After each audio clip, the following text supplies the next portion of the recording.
Because Blade 2 is directed by Guillermo del Toro, I had to review the Hellboy animated films first. Let's start off with the first one that came out, Hellboy, the Sword of Storms.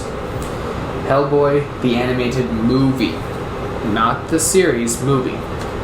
What's so good about this one? Well, it has most of the original cast members, including Ron Perlman, Selma Blair, and Doug Jones. And when this movie came out, just 2 years after the first Hellboy, and what is interesting is it's forgotten. It's a forgotten masterpiece. This one is a really well-made follow-up, a really good follow-up to the first Hellboy, before the Golden Army. This one, just like the Golden Army, tells us a story about the Sword of Storms, what it is exactly, its origin story.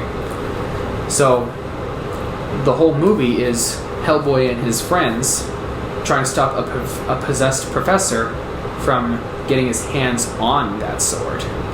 And along the way, we meet a lot of interesting characters, and there's it's just like your superhero movie. There's funny, there's downs, there's highs, there's lows. Abe, played by Doug Jones. Abe is the fan favorite. My friend sure loved Abe. And, well, I sure like Hellboy. I sure do like Liz. Don't get Liz angry, because she will literally burst into flames. That's her superpower. Just like in the first one, in the first movie, we see how she's having issues with her powers or her ability to control them, having trouble controlling them. Well, in this follow-up, so really, this is the second Hellboy. In this one, we see that she's still trying to control her fire powers, but by the end of the film, she is starting to slowly manage them. And we also learn something new about Abe, which I won't spoil. It's actually quite funny what we find out about Abe. What I love about it, aside from the animation, you know what? The animation, I miss two-dimensional animation. The computer-generated cartoons like Toy Story, Frozen, and Tangled, A Bug's Life, everything. I love computer-generated movies. But at the same time, I also miss the original two-dimensional animation.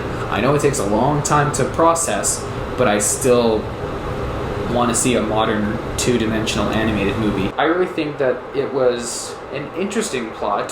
The plot was okay, but I didn't really like the soap opera somewhat. It was somewhat of a soap opera because we focus on Hellboy, and then he gets separated from Liz and Abe, and then we focus on Abe and Liz's mission, as well as Hellboy's. So the movie bounces back and forth between Abe and Liz's mission, and then Hellboy's mission. So that really kind of caught me off guard, but overall, I still enjoyed it. I thought it was wonderful. Because I'm a fan of Hellboy, I actually want to buy this now, because it would complete my Hellboy collection. But I would never buy the 2019 adaptation of Hellboy because it was just awful. It was so bad I didn't review it for you guys. The best part about this DVD, it comes with behind the scenes options. A lot of DVDs nowadays don't have the behind the scenes option. Now it's all about research.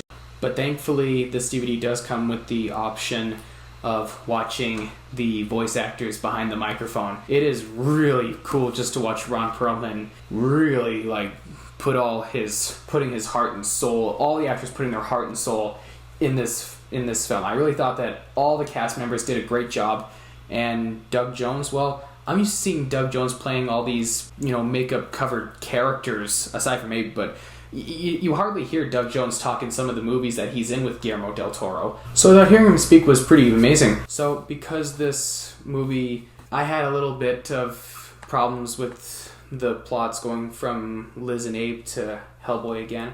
I might have to watch this again, but for now, I'm going to say that it is 7 out of 10 film cameras. And I give it that rating because it was a little bit complicated with the plots bouncing back and forth. But if you're a Hellboy fan like I am, for sure, this is one worth buying. I will also, that's another thing I will say for ratings. It's worth buying. You'll like it.